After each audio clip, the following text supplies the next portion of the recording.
En esta presentación hablaremos de los mitos y realidades de la relación entre la estabilidad macroeconómica y el crecimiento económico, del PIB, también de la metodología y resultados econométricos. Hay relaciones que se irán profundizando a medida que se avance en la presentación.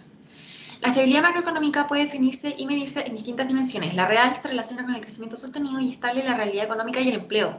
Se mide con indicadores de ciclo económico como la tasa de desempleo o la brecha del PIB, que en este caso es la que se usará por temas de conveniencia. El nivel de brecha alcanzará un promedio de 0 en el largo plazo, en donde interesa medir la volatilidad de la brecha que representa el ciclo económico. La estabilidad se alcanza con una volatilidad de 0, que representa una economía sin ciclo que crece a lo largo de su tendencia. La volatilidad real se mide con la desviación estándar de la brecha a una ventana móvil de 5 periodos anuales. Las políticas de demanda hiperactiva obligan a acciones correctivas, las cuales incrementan la estabilidad macroeconómica nominal, real y externa, dado que aumenta la volatilidad de la brecha. No hay datos de inestabilidad macroeconómica que incremente el PIB. Hay alguna información donde dice que el crecimiento es afectado negativamente por la volatilidad. Sarnowitz y More, al analizar el periodo entre 1903 y 1981, dice que el crecimiento del PIB tiende a ser menor cuando hay alta volatilidad. Esto confirmado por Blatcher y Simon más en la actualidad, lo que nos da paso al primer hecho. La inflación es el mejor sinónimo de inestabilidad macroeconómica nominal, ya que la deflación ocurre poco frecuente en episodios limitados de tiempo. La rigidez de precios a la baja justifica un papel beneficioso en una cierta tasa de inflación positiva que ayude al ajuste de precios relativos a una mayor utilización de recursos y con ello un mayor crecimiento económico. Mito 1. Los datos de corte transversal a un amplio grupo de países no apoyan la existencia de relación positiva entre inflación y crecimiento, favorecen la hipótesis de la superneutralidad de dinero, que señala la independencia entre el crecimiento del PIB y la inflación en el largo plazo. El crecimiento sostenido es un asunto de acumulación de factores como capital físico, humano y el trabajo, e incremento en la productividad con que se utilizan, pero no tiene relación con la inflación de precios.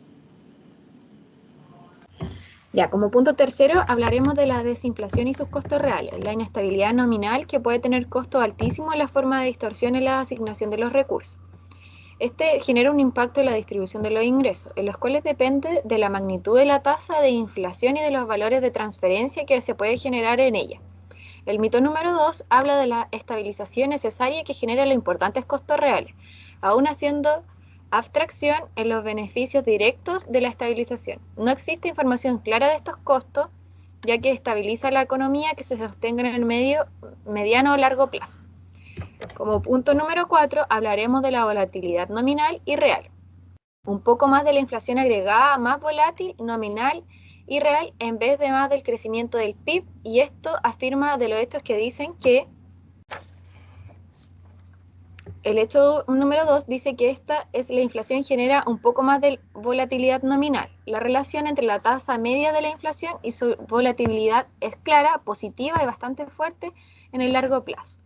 El hecho número 3 también habla de la mayor volatilidad nominal, en general se asocia a mayor volatilidad real. En consecuencia, se relaciona con lo real en la brecha del PIB. Esta relación habla de la inflación y la brecha del PIB que no es lineal, y la respuesta de la volatilidad real disminuye los niveles altos de la volatilidad nominal. Como número 5, hablamos de la volatilidad externa y volatilidad real, que se puede plantear como hipótesis en un problema del crecimiento en muchas economías emergentes de la restricción de recursos externos, de manera que se puede financiar amplios déficits en cuentas corrientes que permitirá elevar la inversión y alcanzar altas tasas de crecimiento en el PIB, lo que nos da paso al siguiente mito, que es el número 3, que dice que con fuertes claras entre los capitales se financian amplios déficits de cuentas corrientes que estimulan el crecimiento. En varios artículos, Calvo relaciona que las crisis de balanzas de pago en las interrupciones súbditas de los flujos capitales, donde hace énfasis en la importancia de las instrucciones fiscales y endeudamientos públicos para evitar la inestabilidad. Y el hecho número 4 habla de las reinversiones de las cuentas corrientes que asocian a mayor volatilidad real. La metodología econométrica con datos de panel permite estimar parámetros relevantes y proporcionar pruebas de su significación, lo que eventualmente puede respaldar las hipótesis planteadas anteriormente. Estimaremos distintas relaciones utilizando datos anuales de 189 países en el periodo de 1984 y 2019. La volatilidad se mide en ventanas de 5 años, al igual que la volatilidad de la brecha del PIB, con esta fórmula.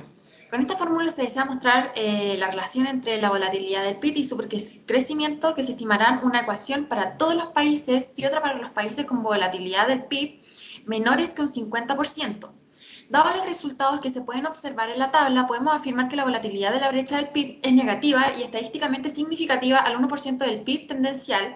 Con esto podemos confirmar la información entregada en un principio. Se propuso incorporar modelos adicionalmente que permitan incluir efectos en niveles y con respecto a umbrales a la relación estudiada entre el crecimiento del PIB y la volatilidad de la brecha de este mismo. Los datos corresponden al promedio móvil de 5 años para el crecimiento del PIB, al igual que los primeros modelos de volatilidad que se miden en ventanas de 5 años de volatilidad PIB.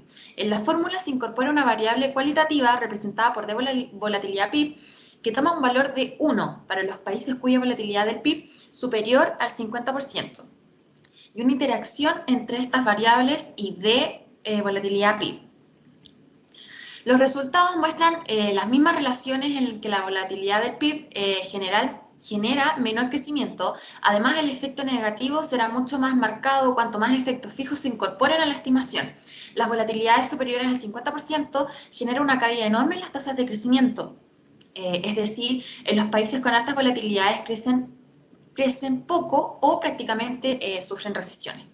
Por otro lado, las variables interactivas dice que en ciertos puntos de volatilidad, combinados con volatilidades altas persistentes, se genera un mayor crecimiento. Esto pasa en países con situaciones especiales como República Árabe de Siria. La volatilidad nominal y reales, donde se utilizó una muestra de 186 y 189 países cuando se toman en cuenta aquellos países con menor del 50% de volatilidad de inflación. En esta tabla se pueden observar las columnas de estimaciones de todos los países donde se omiten los países con volatilidad de inflación mayor a un 50%. El modelo muestra aquella volatilidad de inflación con mayor en cuanto más alta es la tasa de inflación. Los países con menores de un 50% de volatilidad en general, el promedio es de 3,7% y cada punto extra de inflación genera un 0,04% adicional de la volatilidad. Esta fórmula es posible mejorar la relación entre la volatilidad real y nominal introduciendo distinciones respecto a los niveles de inflación y siendo así también que demostraremos en esta tabla el aumento de la volatilidad de la inflación que genera los efectos positivos significativos sobre la volatilidad de la brecha del PIB. También se profundiza más las relaciones volátiles que determinaron algunos modelos con el fin de estimar su relación. En esta fórmula también se puede ver aquellas variables cuantitativas Dummy que indican la volatilidad sobre el 50% para la brecha del PIB, del modelo que falta que contiene esta variable. En esta siguiente tabla también podemos ver todos aquellos modelos que utilizan como variable explicativa los componentes del polinomio de tercer grado para la volatilidad de inflación. También se puede hablar sobre los componentes de segundo y tercer orden que parece tener una significancia estadística mayor a los componentes de primer grado, que esto se puede deber a la gran varianza de datos que se utilizan como aspectos fijos. Y también podemos ver el efecto marginal de la volatilidad, es decir, en pocas palabras, tanto como la volatilidad de la inflación baja, también como la alta del efecto marginal de la volatilidad de la inflación. Para ver si hay alguna relación sobre el crecimiento económico y la inflación, usamos estas fórmulas. En la primera ecuación solo se considera la constante, mientras que en la segunda se crean coeficientes fijos por país y por periodo para así controlar por efectos potencialmente no observables que pueden incidir en la relación.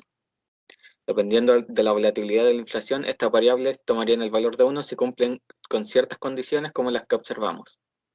En la tabla de la izquierda, el efecto de la inflación sobre el crecimiento es negativo y significativo bajo ambas especificaciones, aunque puede ser considerado impacto por magnitud menor.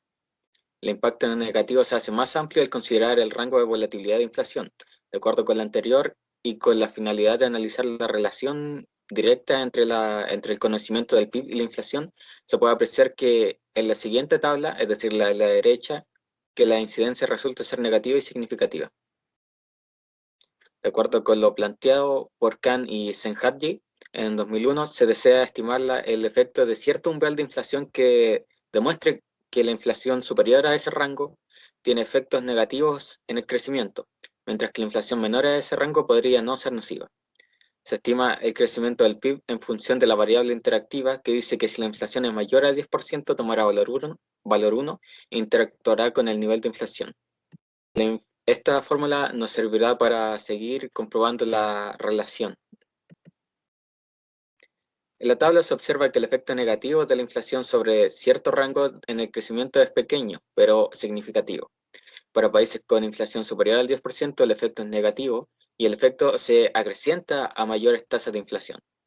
Para países con tasa de inflación menor al 10%, la inflación no afecta el crecimiento del PIB, que en promedio es de 3,5%. Veremos cómo se comporta la volatilidad del crecimiento del PIB respecto a la volatilidad de la cuenta corriente y su interacción con el conjunto del umbral de inflación. En la fórmula podemos ver que el coeficiente positivo y significativo de la variable LN, volatilidad de la cuenta corriente, indica que un aumento del 1% de la volatilidad de la cuenta corriente aumenta la volatilidad del crecimiento del PIB en aproximadamente 0,05%. La tabla, por lo que se puede ver, aquellos países que experimentan volatilidad de la cuenta corriente ven traspasar esta volatilidad hacia una volatilidad del crecimiento del PIB. Por otro lado, los países con tasas de inflación superiores al 10% se han afectado en mayor medida en su volatilidad real, por cambios en la volatilidad de la cuenta corriente. Y esto se puede deber a que la estabilidad macroeconómica ya esté debilitada por volatilidades nominales a tal punto que el efecto adicional de una volatilidad externa resulta más dañino en economías con estabilidad nominal.